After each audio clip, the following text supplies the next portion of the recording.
Work in process, c'est une façon de se réinventer, de réinventer le monde du travail, de se dire qu'on peut bosser moins et mieux, qu'il n'y a pas de règles en la matière, qu'on peut développer son business en prenant soin de soi et que souvent, si on veut faire grandir l'un, il faut travailler sur l'autre. Ici, je vous partage des étapes, des méthodes, des outils, des réflexions, en bref, des process pour créer la croissance que vous voulez en respectant qui vous êtes. Salut au fait, moi c'est Marino Barré. J'adore parler de santé mentale, psychologie, neurosciences, organisation pour les entrepreneurs. J'aime parler de croissance saine, de transformation des entreprises pour un monde pro meilleur, plus joyeux et plus chaleureux. En bref, parler d'entrepreneuriat respectueux de qui vous êtes. Ça vous parle ? Alors abonnez-vous à Work in Process et surtout écoutez bien l'épisode jusqu'au bout. Bonjour à tous et bienvenue dans un nouvel épisode invité de Work in Process. Aujourd'hui, on va parler d'un sujet passionnant avec une invitée passionnante aussi. Vous vous en doutez, on va parler de développer un business sans stress avec Sarah Seydi. Salut Sarah, comment vas-tu ?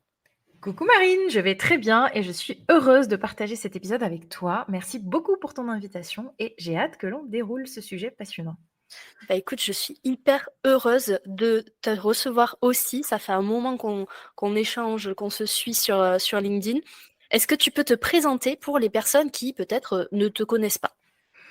Avec plaisir, je m'appelle Sarah avec 2 R et je travaille avec l'outil extraordinaire qui est la respiration pour aider les personnes à se sentir mieux dans leur corps et dans leur tête.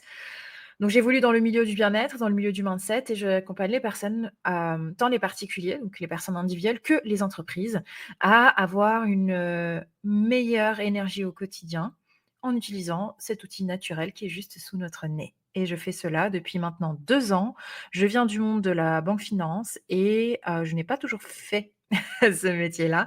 C'est une passion qui, s'est développée dans le temps, en commençant d'abord à prendre soin de moi, puis en comprenant comment le corps fonctionne, puis en me formant et en développant progressivement une méthode axée sur le souffle. Super. Alors je vais poser une question rhétorique, mais il faut bien commencer par quelque part. Est-ce que, selon toi, quand on est entrepreneur, c'est important de prendre soin de soi et pourquoi ? Ah bah, si on veut pas se cramer et faire couler la boîte, c'est pas juste important en fait, c'est essentiel. Ce qui est un peu, et on le fait tous, hein, pour le coup, dédramatisons tout de suite. En fait, on souvent, on passe après son business. C'est-à-dire qu'on va toujours mettre les actions tournées vers l'extérieur avant les initiatives tournées vers l'intérieur et ça a toujours, en fait, été entretenu, notamment par, tu sais, le développement personnel des années 80-90 n'est quand même pas du tout le même que le développement personnel que l'on connaît actuellement, très drivé sur, se couper de soi parce que les émotions, c'est mal, le corps est à ses limites, alors que le mental n'a pas de limites et en fait, il faut être fort mentalement pour, voilà. Sauf que le problème, c'est que ça amplifie les traumas et ça amplifie justement, cette déconnexion totale du corps et des émotions et je suis bien heureuse qu'aujourd'hui, il y a quand même de plus en plus de personnes qui disent: «Bah, commencez par prendre soin de vous et vous verrez qu'en fait, votre corps suivra ensuite pour vous donner les moyens d'aller accomplir les tâches au quotidien, d'avoir une meilleure clarté mentale, d'avoir une meilleure intelligence émotionnelle et donc au final de gagner du temps et de faire gagner, de l'énergie à vous-même, à vos équipes aussi si, vous gérez, des gens et ça se répercute effectivement sur les résultats financiers, sur l'atmosphère générale, de la boîte». Super. Donc toi, tu as développé une méthode, la respiration rythmique. Tu bosses avec une boîte qu'on va citer quand même, c'est Nike, depuis pas si longtemps. Et en fait, ce que j'avais envie d'aborder avec toi, notamment, un des angles en tout cas, c'est qu'il n'y a pas une seule façon de prendre soin de soi, mais c'est vrai que le premier outil qu'on a tendance à oublier et qu'on utilise tous au quotidien, c'est la respiration. Du coup, est-ce que tu peux nous dire s'il y a plusieurs types de respiration et est-ce qu'il y en a qui sont mieux que d'autres en fonction des situations? Voilà, que tu nous déblaies un petit peu le sujet. Ouais, alors là, tu m'envoies sur une autoroute, surtout, n'hésite pas à m'interrompre. La question est pertinente. Tu vois, tout à l'heure, juste avant de démarrer cet épisode, tu as dit une phrase que j'ai adorée, c'est la croissance qui respecte qui tu es. Et en fait, la respiration nous reconnecte à qui nous sommes. Et encore, la semaine dernière, je donnais une session en présentiel et la participante m'a dit, mais Sarah, j'ai l'impression de m'être rencontrée. Et en fait, c'est ça qu'on amène par le souffle. Ce n'est pas évidemment qu'on connaît la respiration comme anti-stress, pour avant de prendre la parole en public, pour, ralentir la montée d'une crise d'angoisse et cetera. Bon, mais en réalité, la respiration, en fait, c'est comme le mouvement, une action qui peut être consciente ou inconsciente et à partir du moment où on la conscientise, on est capable d'amener de la volonté et d'axer ce mouvement vers une intention ou un objectif, en fait. Comme le sport et c'est pour ça que je pense que comme j'étais naturellement câblée performance, je commence à développer de plus en plus de partenariats dans le cadre du sport. C'est qu'en fait, c'était naturellement, le premier secteur qui s'est intéressé à mon sujet. En fait, le mouvement du corps, alors soit le mouvement sportif, soit le mouvement artistique, donc la danse, amène une dimension d'expression de soi et la respiration, c'est pareil. Il y a que 3 rythmes en respiration. Il y a l'inspiration, l'apnée et l'expiration. Alors que sur le mouvement, il y a une multiplicité de choses, tu vois? Et en plus, c'est visuel. Et moi, ma plus grande frustration sur ma communication, c'est que la respiration est invisible. Donc, comment est-ce que je peux exprimer à travers quelque chose qui ne se voit pas, quelque chose qui se vit? Et là, c'est un énorme challenge en termes de com. Donc, pour te répondre par rapport à ta deuxième question qui est, en fait, est-ce qu'il y a des respirations beaucoup plus appropriées en fonction des situations? Ma réponse est oui.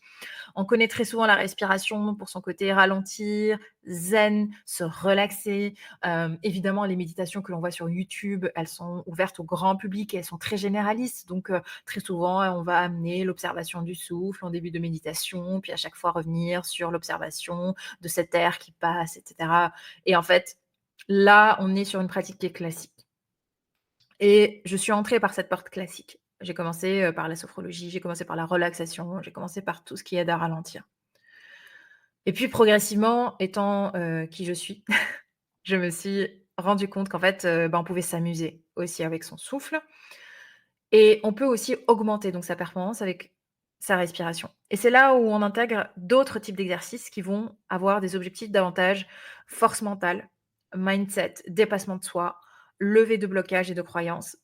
Et donc ce sont d'autres types d'exercices de respiration qui vont davantage provoquer la respiration consciente, qui vont davantage aller en vitesse et en rythme et le mot pour décrire cela est plutôt breathwork et en français, la traduction qui se rapproche le plus de ce qu'est le breathwork, c'est la respiration plus holotropique parce qu'elle est complète, elle est continue et je vais pas, pourrir, tout le monde de de mots techniques, mais simplement, je voulais juste exprimer le fait que il y a la respiration pour ralentir, mais il y a aussi la respiration pour accélérer et la respiration reste un outil qui s'adapte en fonction de l'objectif et c'est pour ça qu'en fait, on peut faire des sessions, heu, totalement différentes en fonction des besoins de la personne et je pars du principe que quand j'accompagne quelqu'un, la personne vient avec un état A et déjà à la fin de la session, elle doit ressortir avec un état B.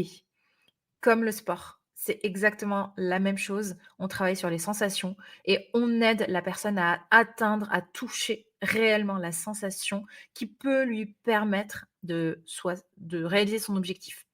C'est clair. Moi, OK. je suis aspirée justement dans tout ce que tu dis et j'ai l'impression quelque part que respirer en conscience, en tout cas, c'est une question d'habitude, d'apprentissage. De base, on n'apprend pas à faire ça à l'école ou en études sup. Et du coup, toi, ce que tu fais, en fait, c'est que tu permets aux entrepreneurs, puisque c'est les personnes qui nous écoutent aujourd'hui, tu permets aux entrepreneurs justement de se reconnecter finalement à qui ils sont profondément pour pouvoir déjà se retrouver si jamais ils s'étaient pas encore rencontrés, mais pour pouvoir aussi aller vers les objectifs qu'ils veulent atteindre. C'est bien ça? Exactement. En fait, tu aurais pu m'appeler, coach, mindset sur, LinkedIn, ça aurait aussi fonctionné, mais je n'aime pas ce terme parce qu'il faut s'attendre à respirer avec moi. Donc en fait, c'est bizarre, tu vois, de je sais pas, de prendre un créneau de coaching et en fait se retrouver à respirer. Faut vrai je plante toujours la graine respiration, en fait. Aujourd'hui, je suis sur la promotion de l'outil, mais ce que tu viens de décrire, c'est exactement la valeur ajoutée, en fait, de la méthode. Hem et c'est juste que mon outil, il est différenciant parce que l'échange est très mindset, le déblocage est très mindset, mais je pars du principe que le mental tout seul, en fait, laisse sur le bas-côté le corps et que plus notre corps est apaisé dans notre mental et plus on est heureux, en fait, d'habiter cette maison première qui est notre corps et plus on arrive à créer la, mécanique, en fait, qui fonctionne et qui peut effectivement se retranscrire sur des actions plus concrètes, de la clarté mentale, des décisions plus alignées, etc. Et donc, effectivement, c'est là où on reboucle avec ta thématique principale, qui est l'organisation qui est comme business. C'est qu'en fait, quand on est bien dans son corps, bien dans sa tête, bien avec ses émotions, en fait, le business devient une extension de soi et ça, c'est évidemment, le principe du soloprenariat, heu et en fait, je trouve ça dommage d'alimenter uniquement le jalon mental et d'oublier qu'avant le mental, en fait, il y a aussi tout l'aspect corporel et émotionnel. Et donc, je suis en tout cas, ravie de cette période, tu vois, 2022-2023-2024. Je pense que ça va continuer, où on intègre des visions beaucoup plus holistiques, beaucoup plus complètes dans la démarche et surtout dans l'entrepreneuriat où clairement, vu qu'on est son premier outil de travail et ben, en fait, on peut pas se couper de soi-même et même si on se coupe de soi-même, je dirais que c'est une stratégie. Elle est possible. Même moi encore aujourd'hui, je sais quand est-ce que je me coupe de moi-même et je sais que ça m'est utile, en fait, vers un objectif. Mais ça doit être conscient.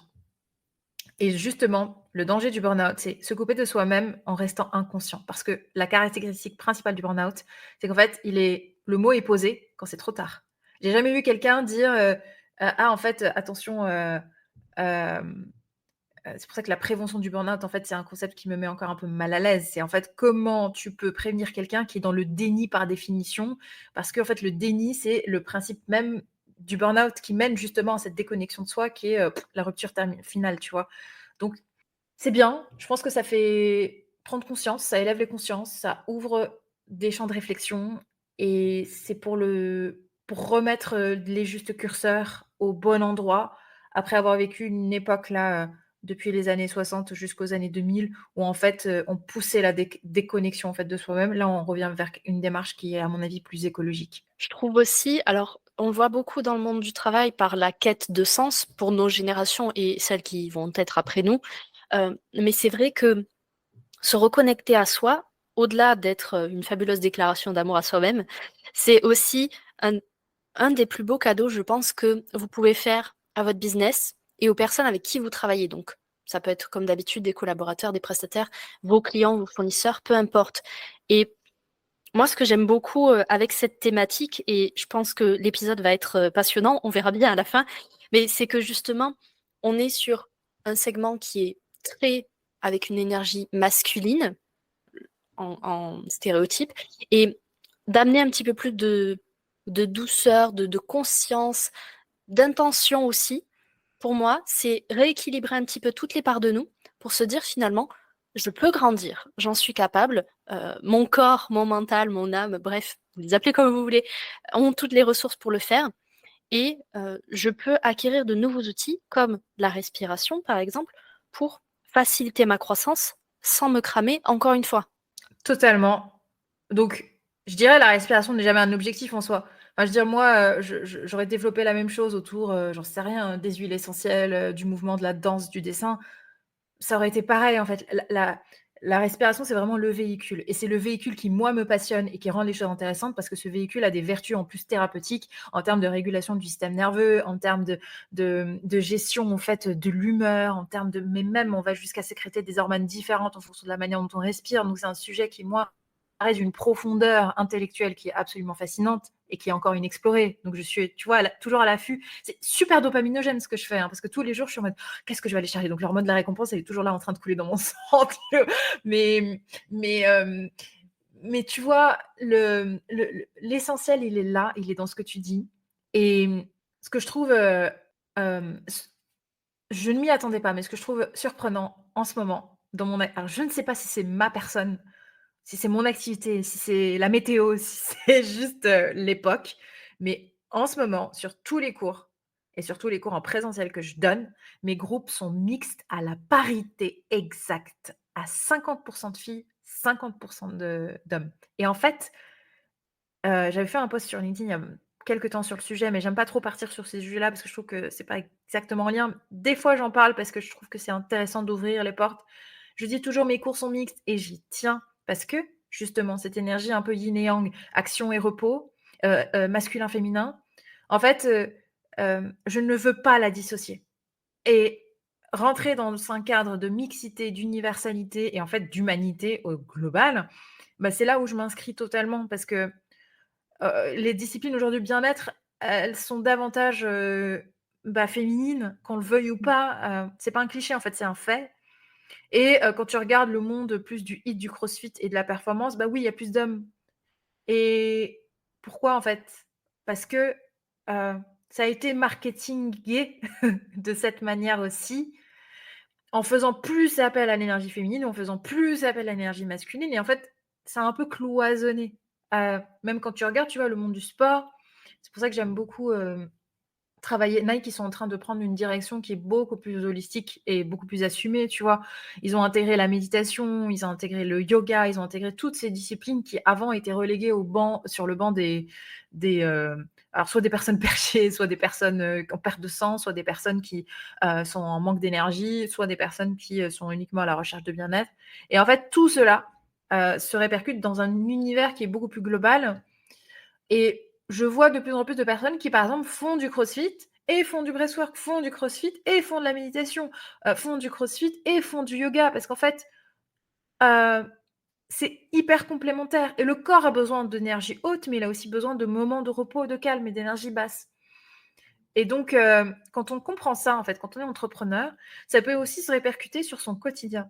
On arrive à repérer quand est-ce que c'est le bon moment d'aller prospecter, quand est-ce que c'est le bon moment d'aller faire des podcasts, quand est-ce que c'est le bon moment de sortir de son nid et d'aller s'exposer au monde et quand est-ce que c'est le bon moment juste de se replier et de se reconnecter un peu plus à soi-même, de retrouver ses aspirations, de réfléchir à sa stratégie et cetera et c'est rigolo parce que, je me suis, repris, quelques, réflexions qui la même réflexion qui est ressortie plusieurs fois, ces derniers temps, c'est: «On te voit partout».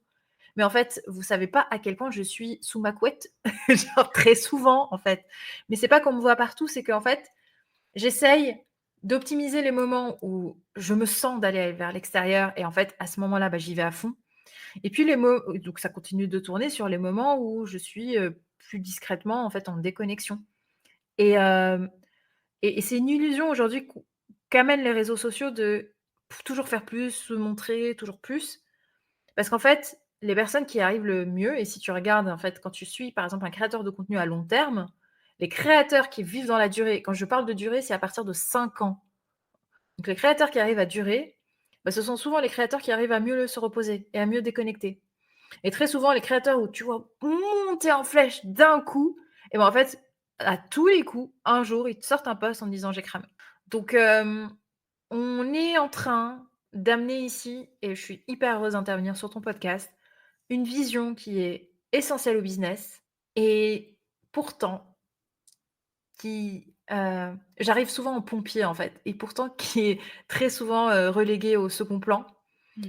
Alors qu'en fait, pour faire du sport, avoir une hygiène de vie correcte, s'amuser et ben, ce sont exactement les choses qui peuvent redonner de l'énergie au quotidien pour, faire avancer son entreprise. Je suis tout à fait d'accord avec toi et moi, il y a une notion que je creuse en ce moment. J'aime bien travailler une croyance à la fois, mais pendant longtemps, je pensais c'est soit tout blanc, soit tout noir. Peut-être que ça va vous parler. Et du coup, je pensais que soit il fallait que j'agisse beaucoup, toujours plus, comme tu disais tout à l'heure, pour avoir dans l'espoir, d'avoir beaucoup de résultats. Et il y avait des moments où, bah, justement, j'étais épuisée, lessivée, j'ai pas fait de burn-out pour rien d'ailleurs et où je me disais: «Bah, là, en fait, j'ai pas le choix, il faut que je me repose parce que, bah, mon corps ne réagit plus à ce que j'ai envie de faire». Donc j'ai trouvé des outils justement qui m'ont aidée à sortir de ça. Et maintenant ma vision, c'est tout est fait de nuances. C'est-à-dire que même si vous avez un tempérament par naissance qui est, dans la performance, dans l'action, quelqu'un de très dynamique, ça ne vous empêche pas de vous autoriser de temps en temps aussi à ralentir, à juste profiter de l'instant présent, ça c'est un joli cadeau aussi que vous pouvez vous faire et à vous demander: «Est-ce que mon comportement, mes croyances, les actions, mes stratégies business, bref, tout ça, est-ce que c'est toujours aligné avec qui je suis?»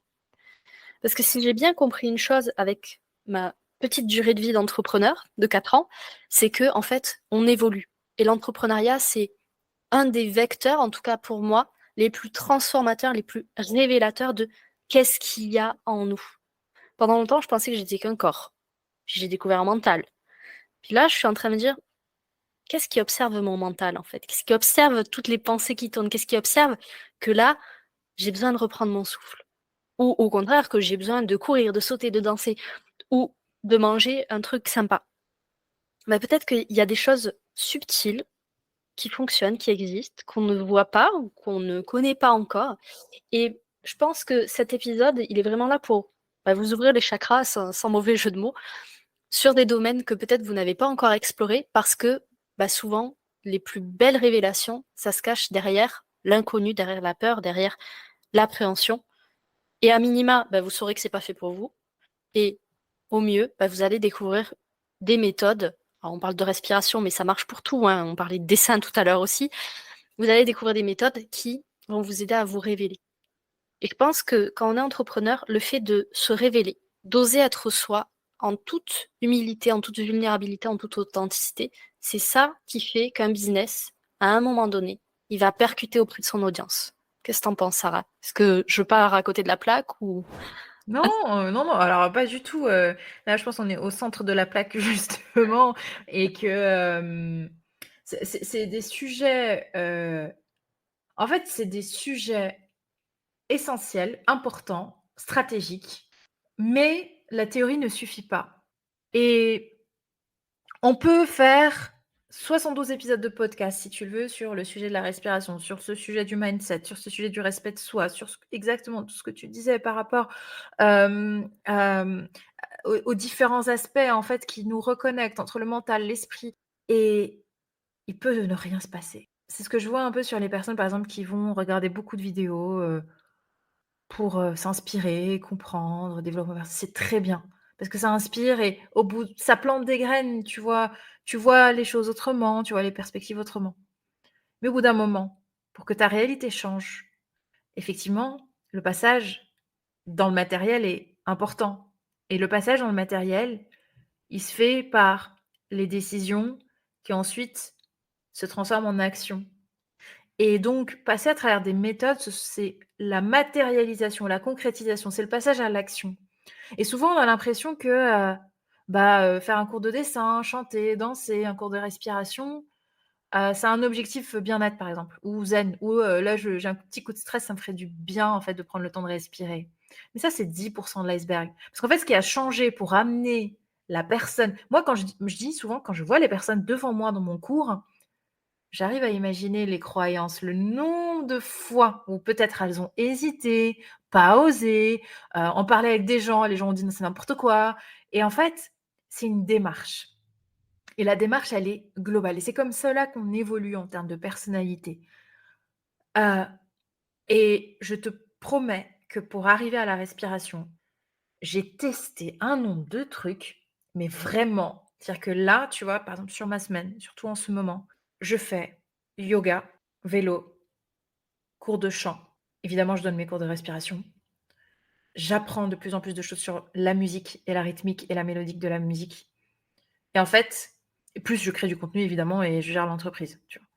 Et en fait, ma semaine, c'est 50 d'activité pour moi, 50 d'activité pour ma boîte, et les activités pour moi, je n'ai commencé à les faire qu'il y a quelques mois. Parce que j'ai vécu comme une période sur 2023 où c'était, 1000 ma boîte, tu vois? Donc je suis tombée dans exactement ce que je disais. Parce que du coup, j'avais tellement en priorité, création de méthodes, développement de méthodes, montée de partenariat et cetera, qu'en fait, moi, au passage, je ne venais plus, faire croître, en fait, cette partie beaucoup plus créative chez moi. Et quand je me suis remis en septembre à repartir en fait sur toutes mes activités et que ça devienne aussi des non négociables, et ben, en fait, l'efficacité sur mes cours s'est décuplée, l'efficacité de la communication s'est décuplée, et le plaisir que je prends n'a jamais été aussi puissant et intense. Et en fait, je me suis dit: «Mais c'était presque une erreur que de se centrer uniquement sur l'aspect business». Parce que plus on pratique pour soi et plus on incarne totalement en fait la multiplicité de ses talents, qu'ils soient artistiques, intellectuels, oratoires, et plus ça transpire. Et plus ça transpire, et plus ça se voit sur la communication. Et plus ça se voit sur la communication, et plus les tunnels de vente fonctionnent, et plus en fait ça convertit. Et la boucle devient super vertueuse. Le seul prérequis à ça, c'est d'accepter qu'en fait la vie n'est pas faite que de travail. Et là, pour le coup, ça touche à une croyance chez moi, mais je reviens le loin là-dessus, hein, parce que moi je pensais que soit tu bosses et tu as réussi ta vie, soit tu es personne, tu vois? Genre j'étais vraiment extrémiste en termes de croyances là-dessus. Et ça peut s'expliquer, tu vois, par l'éducation, par le parcours que j'ai eu, par les études, par tout ce que tu veux. Et aujourd'hui, je reviens de loin là-dessus. J'ai la chance de ne pas avoir fait un burn-out, mais j'ai la chance d'avoir toujours eu ce côté un peu, j'ai besoin de me reconnecter en fait, à des plaisirs, je veux dire des plaisirs physiques, c'est genre trop bizarre l'expression, mais je veux dire, j'ai toujours eu besoin, tu vois, d'avoir une activité en dehors du travail. Et quand j'ai senti que le travail devenait, trop oppressant, tu vois, j'ai fait un step back. Mais, je pense que c'est l'un des messages les plus précieux et je pense le plus grand apprentissage de 2023. On peut pas empêcher les gens de commettre entre guillemets «l'erreur» de se couper d'eux-mêmes parce qu'en fait ça fait partie du truc. Mais par contre, on peut les encourager à travers différentes méthodes et différents moyens à rencontrer qui ils sont et à revenir à chaque fois. Et je ne sais pas ce que tu en penses toi, mais la vie est faite de cycles Tout à fait. et de saisons. Et il y a des périodes. Et en fait, s'autoriser à parfois se déconnecter, mais savoir comment se reconnecter, là, on redevient le pilote de son avion. C'est magnifique. Je pense que je ferai un extrait juste de cette partie-là parce que ça m'a transportée. Il y a beaucoup de choses qui se passent en moi parce qu'en fait, je me suis reconnue dans ce que tu as dit. C'est soit tu bosses et tu espères réussir, c'est même pas tu réussis, c'est tu espères réussir, soit, bah, entre guillemets, tu fais rien de ta vie, tu as pas de valeur ajoutée et du coup, pourquoi tu es là? Et ça, cette croyance, je me la suis traînée, mais tellement longtemps. Et les fois où j'avais besoin, en fait, de me reposer, je me disais, mais franchement, t'as pas honte de te reposer? C'est, c'est les faibles qui se reposent. Et donc, je me suis un peu, allez, on va dire le terme, je me suis un peu maltraitée comme ça pendant des années. Jusqu'au jour où j'ai compris que le repos, le ralentissement, le lâcher prise, et c'est pas un gros mot, ce sont des outils très précieux pour bah, déjà permettre au corps de continuer à fonctionner, ce qui est pas mal en soi, mais au-delà de ça, c'est des outils précieux pour prendre du recul, avoir d'autres idées, une autre vision de bah, ce que vous viviez ou de ce qui se passe dans votre environnement en tout cas. Et l'autre chose, moi, qui m'a beaucoup aidé sur ce sujet, et je pense que ça peut être une piste d'exploration pour vous qui écoutez l'épisode, c'est de se dire aussi que, en fait, en osant des choses, en osant être soi, il n'y a pas de raison de se tromper. Et ça, c'est une leçon que j'ai appris il n'y a pas si longtemps que ça. Donc c'est tout frais. Si vous êtes vous-même, et je parle d'être vous-même pleinement, c'est-à-dire avec une sincérité authentique, de dire, ben voilà, il y a des moments où je suis quelqu'un de colérique, et la colère n'est pas négative en soi, il y a des moments où j'ai très peur de faire ce que je fais, il y a des moments où je doute, où je me dis, mais est-ce que mon business va tenir? Est-ce que je vais pouvoir encore vivre de mon activité? Et il y a d'autres moments où je me dis, je suis à ma place. Parce que j'ai fait cette démarche de me regarder en face, de prendre une inspiration pour rester dans le thème de l'épisode et de me dire, ok, c'est inconfortable, ça fait partie de l'aventure, mais j'ai les capacités de traverser ça. Et je suis sûre que vous qui écoutez, et même toi, Sarah, on a tous en nous toutes ces capacités. Je pense que la respiration, comme plein d'autres outils, ce sont des leviers pour retrouver le chemin vers ses capacités finalement. Oui, je signe où? Je trouve que cet épisode est passionnant. J'espère que, en tout cas, vous l'aimez. Euh, J'avais envie de faire un petit focus plus dans la matière pour le coup, pour revenir un petit peu sur le plancher des vaches. Est-ce que, Sarah, toi, tu peux nous parler de bah, la transformation justement que tu as vécue? Tu nous as parlé de tes difficultés l'année dernière, mais des transformations que tu as vécues concrètement une fois que tu as pris soin de toi, en termes business, en termes d'objectifs. Est-ce qu'il y a des choses qui ont changé? Ouais. Très bonne question. En fait, les choses ont changé de manière inconsciente avant que je les conscientise. J'ai quand même écrit un livre, cet été. Je me rendais pas compte que j'étais en train d'écrire un livre.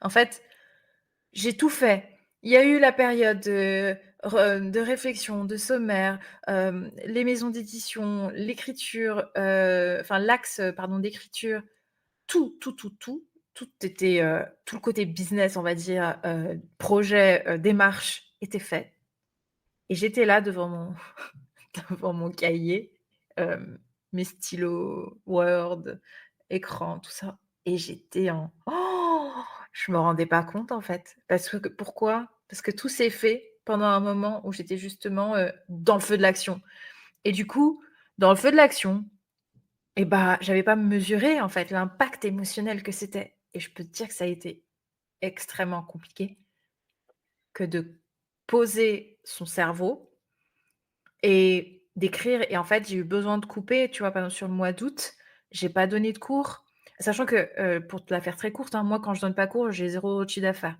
Donc en fait, j'ai coupé mon business Ouais. et ça a été l'angoisse parce que je me disais en fait, j'étais dans une époque, enfin, période bizarre, tu vois? Tu coupes ton business, du coup, tu es plus dans cet élan qui te donne de l'énergie au quotidien et dans cette adrénaline et cetera, donc tu as l'impression de stagner et tu dois pondre un projet qui est hyper important pour ton business, en fait et bah, j'avais pas le choix, en fait et être à parfois mis aussi, un peu au pied du mur, dos au mur, c'est que je me disais: «Bah, si je veux réussir ce projet, bah, faut que je prenne une décision». Là, pour le coup, plus de déni, plus de non, non, c'est non négociable, en fait et donc j'ai coupé et après quand je suis revenue, parce que j'avais pris le temps déjà de poser, dans la matière, dans l'écriture, de me re-questionner, de me reconnecter à pourquoi j'ai fait ça, en fait? Pourquoi est-ce que mais imagine quand même la fille qui démissionne et qui va explorer un sujet genre respiration, tu vois? C'est pas fait pour rien, c'est qu'il y a eu une démarche, c'est qu'il y a eu des découvertes, c'est qu'il y a eu des transformations et je pense que c'est après, en fait, quand je suis revenue sur le terrain en septembre, que j'ai ressenti la transformation que j'ai vécue.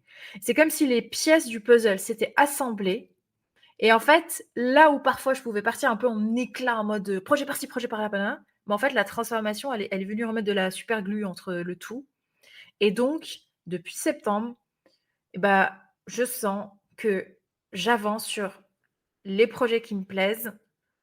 Je dis oui quand je peux dire oui, je dis non quand c'est non et en fait, je m'axe beaucoup plus sur un recentrage et le mot qui me vient là pour, répondre beaucoup plus précisément à ta question sur la transformation que j'ai vécue, je pense que c'est vraiment, bah, se recentrer en fait, cette reconnexion à moi qui s'est faite en fin d'année dernière et ce qui est rigolo à partager, je pense que ça peut aussi aider les auditeurs à complètement dédramatiser.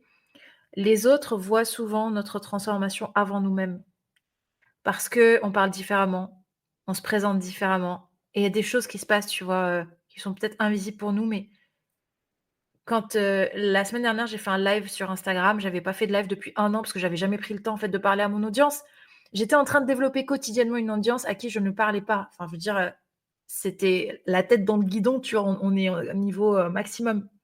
Juste un live, je n'ai jamais autant reçu de messages de: «Ah Sarah, regarde, le bronzage te va trop bien, tu trop belle, c'est trop mignon, j'adore ce que tu dis» et de repartage et cetera. Je me disais: «Mais c'est bête, on a toujours envie d'aller acquérir ce qu'on n'a pas» et en fait là, ce que j'avais déjà était hyper précieux et Mmh. cette juste cette retrouvaille avec soi-même, je c'est la 4e fois que le mot revient, mais hem, je pense que c'est ouais, c'est je sais pas, c'est la plus belle, des transformations 2023, quoi. C'est très, très beau ce que tu partages. Moi, ce que j'entends, c'est un réalignement, en fait, entre toutes les différentes parts de toi, de ta vie, de ton business, bref, tout ça et c'est un petit peu la trame de fond, finalement, de cet épisode. C'est que si, heu, prendre soin de vous, c'est une vocation essentielle et je vous le souhaite très sincèrement, hem, cherchez à vous aligner ou à vous réaligner avant, peut-être, d'aller, faire de la performance à tout prix. Parce que, et avec Sarah, on peut en témoigner, on a cherché de la performance. Alors moi, je me suis cramée pour le coup, heu, pour au final arriver à cette phase d'alignement ou de réalignement. Et il y a une autre notion qui m'est venue. Je me suis dit: «Oh, c'est tellement beau, il faut que je le partage». sans me lancer des fleurs, bien évidemment. Tu peux, Mais tu peux. je peux, c'est mon podcast, c'est vrai. En fait, il y a quelque chose que j'ai lu ce matin. Et je me suis dit, waouh, c'est tellement profond, simple et puissant à la fois. C'est, vous pouvez choisir, vous pouvez décider. Et la nuance, elle est subtile, mais elle est essentielle. Quand vous faites un choix, c'est basé sur du rationnel, du mental, de la logique, des chiffres, des indicateurs. Bref, vous avez l'habitude sur Work in Process. Mais décider, ça se passe à un autre niveau, dans d'autres dimensions que je ne saurais pas décrire. En fait, décider, ça se base sur de l'intuition, de l'émotion. Ça se base sur j'ai peur, c'est inconnu, mais je vais faire ce saut-là. Et tout ce que je vous souhaite pour 2024, puisqu'il ne me semble pas encore vous avoir partagé mes intentions pour vous, c'est prendre soin de votre santé, évidemment, mais c'est oser faire le saut qui vous fait peur. Et si c'est la respiration, bah, je vous invite à aller regarder ce que fait Sarah sur son site, sur son podcast, sur ses réseaux sociaux. Tous les liens sont dans la description. Et pourquoi pas même booker un atelier de session collective juste pour regarder. Regardez ce que ça vous fait de respirer en étant là, en étant vraiment là. Ouais. Bah, merci beaucoup, Marine. Tu sais, donc là, je sors, hein, mais je sais que je peux me le permettre sur ton épisode de podcast. Je vais parler de stratégie de pricing. Au moment où je me suis posée sur comment j'accompagne les gens. Ok, trop bien, développement de méthode, transformation, c'est génial, blablabla. Donc, je suis une bibliothèque ouverte, tu vois, sur la question du souffle. Mais je te disais tout à l'heure, le passage à l'action est important parce qu'en fait, tant que le corps ne ressent pas, votre mental ne sait pas. Donc, il faut à un moment ou à un autre expérimenter. En fait, faut vraiment que le système nerveux il ressente la transformation, se dire «Ah mais en fait, il y a des choses qui ont bougé à l'intérieur de moi et je sens que ça s'active. Là, tu vois, ça c'est un déclic qui est important. Et en fait, je m'étais dit ok, si j'accompagne en individuel, je ne pourrais jamais aider autant de personnes que je pourrais l'aider. Donc, je suis partie beaucoup plus sur le collectif. Le collectif, je me disais, ok, je veux avoir une partie accessible, mais en même temps, en fait, j'ai besoin de pouvoir gérer un business, donc clairement, de générer de l'argent et de grandir et de faire de la croissance. Comment je fais? Et en fait, j'ai posé un prix d'abonnement à 39 € par mois pour avoir accès aux cours, ok, euh, en ligne. Et en fait, 39 € par mois, c'est un resto. Enfin, j'ai envie de dire, j'ai placé la barre d'accessibilité tellement basse que même les coachs business m'ont dit: «Mais tu es folle, mais tu fais gagner des années à des gens pour 39 € et moi je suis genre: «Bah ouais, en fait, pourquoi pas?» parce que j'ai envie de rendre ça accessible et je me suis énormément, en fait, imprégnée de la logique de Zumba. Zumba, ils ont associé fitness et danse, latino sur, des sons, en fait, qu'ils ont un peu remixés. Mais c'était un mélange qui est venu recréer une ambiance, une atmosphère, une accessibilité par rapport à la danse et l'acceptation de son propre corps et de soi, tu vois? Et je m'étais vraiment embarquée dans cette démarche-là de me dire: «OK, bah, c'est pas grave. Peut-être qu'à 39 € aux yeux de certaines personnes, ça n'aura pas de valeur et bah, aux yeux des personnes qui n'auront pas de valeur, peut-être que l'accompagnement individuel pourra avoir de la valeur». Et par contre, j'ai overpricé enfin, c'est pas overpricé, mais pardon, par rapport à l'accompagnement collectif, j'ai surcoté l'accompagnement, individuel, en fait, en me disant: «Comme ça, les personnes qui vont être dans une démarche plus de pratique, d'accessibilité, de Zumba et bah, ils auront accès au cours collectif. Mais les personnes qui auront envie d'un accompagnement, hyper ciblé, hyper spécifique, tu vois, qui vient sniper, en mode, tac, tac, tac, on régularise, et tu ressors de là avec un refresh, bah, là, tu vois, ils pourront se permettre l'accompagnement indiv». Et donc ça la structure même, en fait, du business, de la méthode et de l'entreprise, elle émane d'une vision. Et tout à l'heure, tu as dit un truc, je sais pas si c'était, sur la période d'enregistrement ou juste avant, tu as dit: «En fait, on peut rêver grand sans se cramer». Évidemment que mon rêve, il est grand, tu vois? Et mon rêve, c'est Zumba, en fait. Mais, comment j'arrive à associer, accompagner beaucoup de monde et faire de la qualité? Et ben, en fait, c'est l'écosystème qui se traduit pour pas que je me crame, parce que j'ai que 24 heures sur une journée, en fait. Et je ne peux pas donner mon maximum de cours collectifs par semaine est de 7. Tu vois? Donc, je donne déjà 2 cours en ligne, un cours en présentiel. Suffit, d'ajouter, tu vois, intervention entreprise et voilà. Donc je peux pas faire levier à mon échelle à moi et en plus j'aime beaucoup cet aspect solo et donc pourquoi je te dis ça? C'est parce qu'en fait, tu vois que tout reboucle et tu vois qu'en tant que personne, en tant qu'entrepreneur, les décisions que l'on prend sur ses prix, sa stratégie, sa distribution, sa communication et ben, en fait, elles émanent de nos propres ressources Et nos ressources, comment elles s'alimentent? Et ben, elles s'alimentent par la manière dont on nous-mêmes on s'alimente, la manière dont on respire, la manière dont on évolue et la manière dont on se sent. Et bah, bam, tu vois? Fin de l'histoire. La boucle est bouclée, mais c'est vrai que effectivement, on a beaucoup parlé mindset finalement, même si ce mot est à la fois large et pas assez large pour évoquer ce qu'on a abordé aujourd'hui.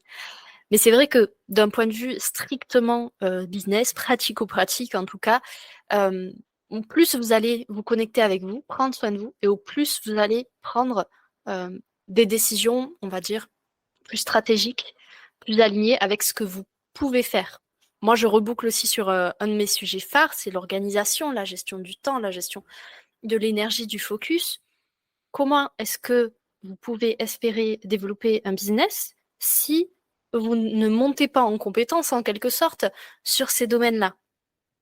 J'ai fait le chemin à votre place et je peux vous dire c'est très compliqué, c'est difficile et même parfois c'est douloureux. Et je pense que quand on est entrepreneur, en tout cas la plupart des personnes que j'ai rencontrées, elles partagent ma vision, c'est on n'est pas là pour souffrir. On est là pour généralement regagner sa liberté. On est là pour avoir de l'impact, pour aider les gens. Et commencez par vous aider vous, s'il vous plaît. J'adore. Alors prenez une grande inspiration, fermez les yeux, vous pouvez tourner le regard vers l'intérieur, toujours dans l'abdomen, approfondissez un peu plus. C'est exactement, c'est rigolo parce que tu vois, heu, des fois, en fait, la respiration est un ancrage. Et l'ancrage, c'est, une émotion qui est associée à une expérience. Et quand tu pratiques beaucoup avec ta respiration, petite anecdote, tu as plus besoin de refaire des sessions d'1 heure, en fait, pour, ressentir à nouveau. Parce que tu es tellement branché sur, la connexion émotion-expérience qu'en fait, des fois, juste au bout de, 2-3-4 répétitions, ça embarque toute la chaîne, pardon, ça embarque toute la chaîne, en fait, pour,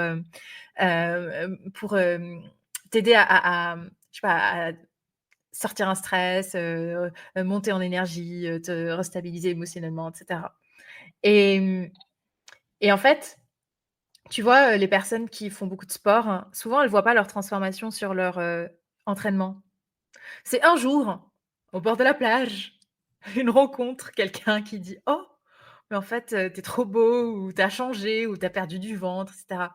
Mais en fait, c'est le résultat de quoi? C'est le résultat de l'effet cumulé de plein d'actions dirigées toutes dans le même sens. Et effectivement, bah, la respiration, c'est pareil. Et on peut monter à une échelle, hyper mindset, on peut aller sur une échelle émotionnelle, on peut aller sur une échelle physique, tu vois? Peu importe l'échelle, bah, c'est pour ça que j'adore la respiration, c'est qu'en fait, elle se repositionne à chaque fois. C'est l'outil qui prend le moule de l'objectif qu'on veut lui donner. Et ce que tu as dit tout à l'heure, c'était finalement c'est un épisode très mindset. En fait, ça a percuté chez moi parce que je me suis dit: «Bah, en fait, je pense que justement, je ne parle pas assez mindset, en fait, et je ne donne pas assez de hauteur à la respiration».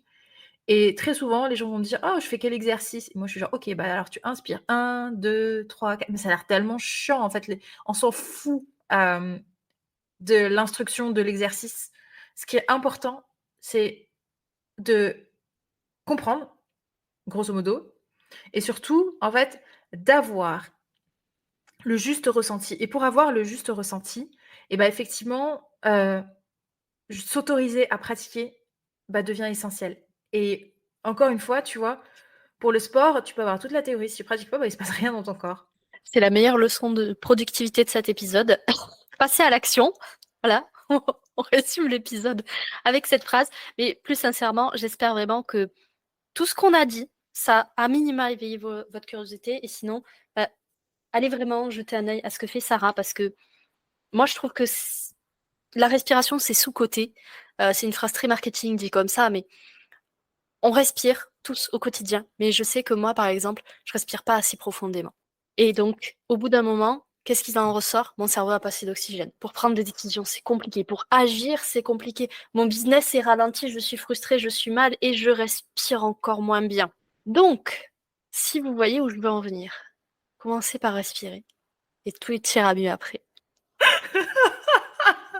Wouh! J'adore. Ouais, commencer par respirer, tout ira mieux après. Je suis contente que quelqu'un qui accompagne, tu vois, sur des sujets, solo, CEO, organisation, process, business et aussi une approche, hem, et ce genre d'approche, en fait. Parce que tout ce qu'on vient de dire, ça se répercute ensuite sur des décisions, purement business, tu vois? Comme tout à l'heure je le décrivais, mais aide vraiment la personne toute sa vie. Et il y a des personnes que je vois qu'une fois, que je ne revois plus jamais. Mais je suis tellement confiante que la séance qu'ils l'ont vécue, ils ne l'oublieront jamais parce qu'elle a planté des graines, parce qu'elle a créé des connexions, qu'en fait, je me dis: «Bah, la mission, elle est accomplie» et en fait, dans le partage, dans ce genre de médias, tu vois, quand on parle podcast et cetera, oui, on partage des informations, mais c'est aussi, tu vois, planter à chaque fois des graines, faire prendre conscience et faire gagner du temps et faire gagner en qualité de vie aussi, tu vois? Parce que si là, je sais pas, une personne nous a entendus et finalement se dit: «Ah bah, pourquoi pas, je vais aller lancer, je sais pas, une vidéo sur YouTube», d'ailleurs, j'ai des vidéos que j'ai enregistrées sur YouTube, elles font pas plus de 5 minutes. J'ai vraiment créé des micro-méditations, tu vois, en mode, ultra efficace à consommer rapidement pour, qu'elles puissent s'intégrer dans le quotidien des entrepreneurs qui sont toujours sous l'eau et du coup, tu vois, ce genre de micro démarche, en fait, c'est entamer des transformations, c'est redonner de l'espoir, c'est redonner de l'énergie et ça me rebooste moi à une échelle individuelle, mais